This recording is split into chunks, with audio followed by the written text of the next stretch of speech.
Hi, I'm Jerry Fischkes, Mortgage Loan Officer and Vice President with Bank of America, and I'd like to talk a little bit about FHA loans. Before I begin, I have to make clear that this video blog is for the purpose of conveying to you as a realtor some of the FHA basics. You might also like to share this video with some of your clients. Because there's really quite a bit to cover, you can look at this presentation as a first installment in a series of video blogs covering FHA basics. In this segment, we will be providing more or less an overview of the subject. So let's begin. Advantages. Well, the advantages to doing an FHA loan are the following. First, you need only 3.5% down on owner-occupied properties including 2 to 4 units.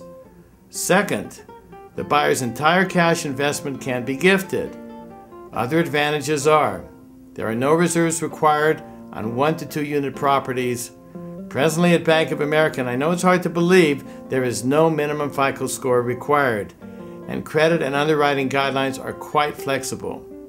Also, the seller can contribute up to 6% of the closing cost. Fixed and adjustable loans are available. As a side note, most people opt for 30-year fixed-rate loans today, and I recommend them. By the way, the new loan limits as of March of this year are $729,750, and you don't have to be a first-time home buyer. So let's talk about underwriting. In other words, what does it take to get an FHA loan approved? You might say that common sense underwriting applies. You know that's kind of refreshing, especially in these times. Flexible ratios can exceed guidelines with compensating factors. For example, if your debt-to-income ratios exceed 44%, your loan might be approved if there are sufficient cash reserves or your credit and/or job history are strong. I can give you examples, but for the most part, each loan is reviewed on a case-by-case basis. Rather than providing you with various examples, why not call me to discuss your particular situation? As far as credit goes, even though a FICO score is not required, we will need some kind of proof that a buyer's credit history is acceptable. Non-traditional credit sources such as utility bills, cable bills, rent checks, etc. can be used for this purpose.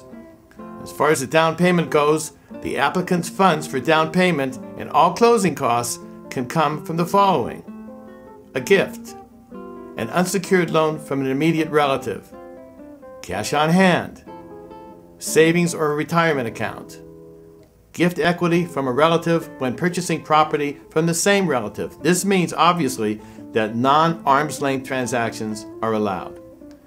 For your information, statistically, 3 out of every 4 FHA loans are made to first-time home buyers, which is to say that 1 in 4 of these loans is to someone who either owns a home or has owned a home in the past. Which brings up an issue that I really should address because it's very important.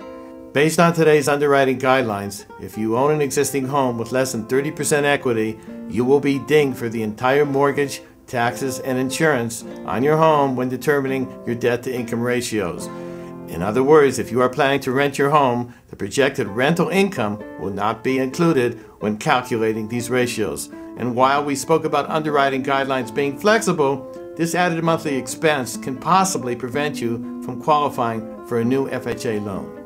Well, that's it for now. On my next video blog, we will talk about how mortgage insurance premiums work, and we'll look at some specific examples and scenarios. Until then, you can call or email me anytime. I'll try to get back to you right away. Also, if you have any questions or issues you would like me to address in a future video, let me know. Thanks.